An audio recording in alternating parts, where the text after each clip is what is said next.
So Sofi just broke the market with absolutely beautiful fourth quarter numbers. We'll talk about that in a second. We also have earnings coming up from Apple, Microsoft, Amazon, and Google this week. We have to talk about that. Evergrande, remember them from China? They're getting liquidated. We have Kramer, who's now bullish on Rivian and bearish on Tesla. And finally, we have Ives talking a lot about the future of Tesla and being very, very bullish on it, not budging unlike some other analysts on the future of Tesla. All that is coming up in a second, but we have to start with the queen of the day, which is Sofi. Now, Sofi jumped 10% the last time I checked. It may have been higher since, who knows? But they had a beautiful quarter. Phenomenal numbers. They beat on revenue. They have a great guidance. They're talking about loans, actually, which is their bread and butter, staying pretty much the same. But the tech platform is expected to grow 50% in 2024, which would increase it to about 50% of their revenues for the first time in history. The Anthony Noto vision for this company of becoming a one-stop shop, the future of banking, is actually materializing. Despite people doubting him, he talked about that. People thought it was crazy. Then he bought the bank charter. People thought it was crazy. Then he was buying up the stock of his own company when it was at the bottom and everybody said it was crazy. And now people understand he's not somebody to be doubted. He's not somebody to bet against, especially when he just said that they're going to have 2.3 million new members next year in 2024. They ain't going nowhere. I think it's time to put some respect on Sofi's name. It's about time we take them out of the category of the meme stocks, of the craziness, of the growth. They're legitimate, the future of banking. And I wouldn't bet against them, especially with a CEO like Anthony Noto, who's a top 5 CEO in the market, in my opinion. And if by any chance you thought this was the highlight of this week, hang on to your seats because we're about to go to earnings frenzy this week. We got Amazon, Apple, Microsoft, Google, Meta. Everybody is reporting this week. Let's talk about it. So let's start with Google. Google is on a rampage over the past 12 months. They did 60%. Microsoft coming in second with 70% this year, which is even better. A powerhouse AI company, which is basically reinventing itself every few years, almost as good as NVIDIA as far as reinventing itself. They do have some FTC issues, but they're going to be fine. Meta did even better with 177% over the past 12 months. Absolutely insane. And that's because the ad revenue is actually recovering, the negative sentiment is going away, and they dipped so low that 177% is not as good as it seems. But if you bought it at the bottom, congratulations. Now, there's still a lot of questions mark for Meta and the ability of the ad revenue to recover fully. But I think, again, like Microsoft, they're a powerhouse company. They'll be fine. And finally, we have Apple coming in later this week. So Apple did only 35% of the past 12 months, which is a measly number compared to some of the crazy numbers we've seen from Google, Microsoft, and Meta. But Apple is a $3 trillion company. They have just passed a massive milestone in China, becoming the biggest phone seller in China with 17% of the market. That's great on the one hand. On the other hand, that's a little bit of a double-edged sword. You never want to be too dependent on a market like China with its volatility, with its unexpectedness, with the level of crisis they're faced. I'll talk about that in a second.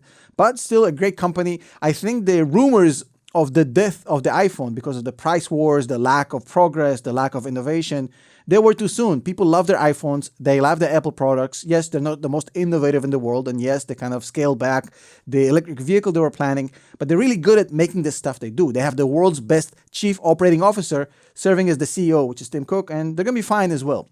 So let's talk about the next item, which is Evergrande. Remember them? So Evergrande still is, I don't know, I can't really explain it.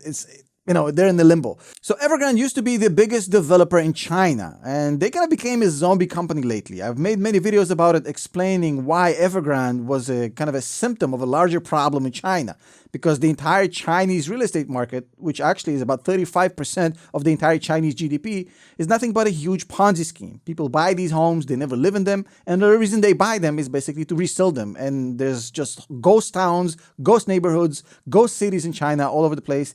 And it's just basically a Ponzi scheme that's just bound to collapse one day. So Evergrande collapsing is just the first step of it. And now we have the final judgment day where the Hong Kong courts basically tell them to liquidate. Basically what happened is that today the court in Hong Kong actually ruled that Evergrande must be liquidated. It's not a real company anymore. You're the real boy.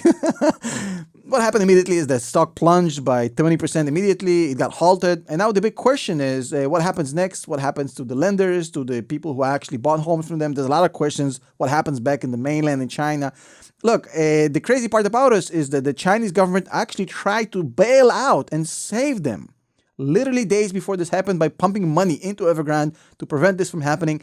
That didn't help. Imagine how bad of a situation this is that the Chinese government couldn't pump enough money into it to keep it alive. So Evergrande is falling apart, which is a huge problem because it literally drives the Chinese property market, which literally drives the Chinese GDP. So it's going to start a chain reaction, which the Chinese try to prevent by pumping money to this, but now it's not going to happen. So we get to do more videos about the collapse of China. Yay. Now look, Kramer is actually now bullish on Rivian. Of all cars. Yes, Rivian just gave him a ride in a new car. He got all excited, all giddy like a little kid. And now he's really excited about Rivian, especially when Tesla had bad earnings, in his opinion. So he's now pumping Rivian, and that's fine. Look, Rivian is a terrific company. Jokes aside, no issues with Kramer here. Rivian is a terrific company. I think they're making great vehicles. I actually think they have the foundation to succeed. They have great manufacturer prowess. They have great people. They have a great CEO, great management, so they'll be fine. I think they're going to make really, really good cars and going to sell a lot of them. Now, do I think they're a Tesla competitor or a Tesla equivalent? No. Rivian is a car company. They're going to make great trucks. They're going to sell really well in the US and across the world, hopefully, but they don't have the energy, they don't have the FSD, they don't have the robotics. Every single thing that Tesla is working on as far as its next S-curve, Rivian doesn't have. So I think the ceiling here is extremely low for them compared to Tesla. But as a car company, they're definitely better than the big three combined. So Rivian, great company if you're looking for an auto company, but it's not an equivalent to Tesla. And I wish people stop making that comparison because they really don't have a lot in common. Tesla is basically an AI company, an FSD manufacturer, a software company, robotics company. And this is a really, really great company that's kind of starting out with pickup trucks and they will expand to SUVs and eventually to, I think, a sedan, etc., a plan which Tesla has built for them. Now, talking about Tesla, Dan Ives went on CNBC. And Dan Ives said some interesting things. Now, the Tesla sentiment right now is probably as bad as we have ever seen it. And that's a tactic that's being used by sharks to shake off the people who don't have confidence in stocks. The pros, they don't buy the stocks where they're in the highs. They buy them when there's blood on the streets, where there's panic. Our view here is this could be the best long-term AI play out there. And that's what we talk about. I think it's ultimately going to form into some sort of holding structure from an AI perspective with Optimus, Dojo, and others that must the take best this. AI play out there. What are you talking about in terms of automakers? You talking in total, like against Microsoft? So I'm saying longer term, from an automotive and from where they could go with Dojo and Optimus, you could argue that longer term, this is going to turn to much more of a broader company. Now, as we've talked about, the AI revolution is led by the godfather of AI, Jensen, NVIDIA, Microsoft, everything we're seeing in tech.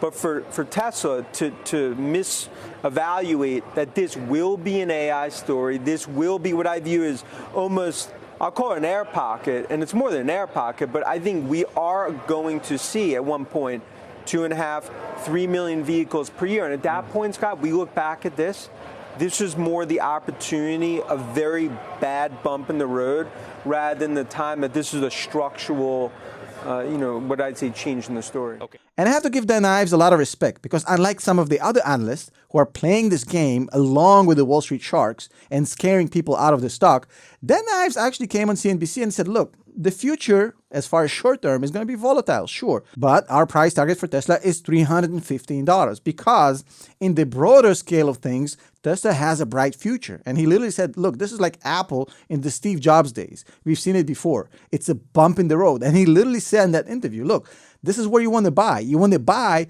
when there's a bump in the road and the sentiment is negative. So remember, who are the analysts who told you that Tesla is a bad idea and it's out of the Magnificent Seven? And who is the one guy with the cojones to come on national TV and tell you that he's still bullish on the stock long term and is going to have broad, massive success and the price target is double than what it is right now? Remember that, because that takes a lot of balls, a lot of integrity, and shout out to Dan Ives for saying it. He's actually serving the community and not playing the game of Wall Street. And of course, if you'd like to kill two birds with one stone, which is to support the work we do here and learn some incredible tools on how to become a better investor, consider joining our academy on our Patreon.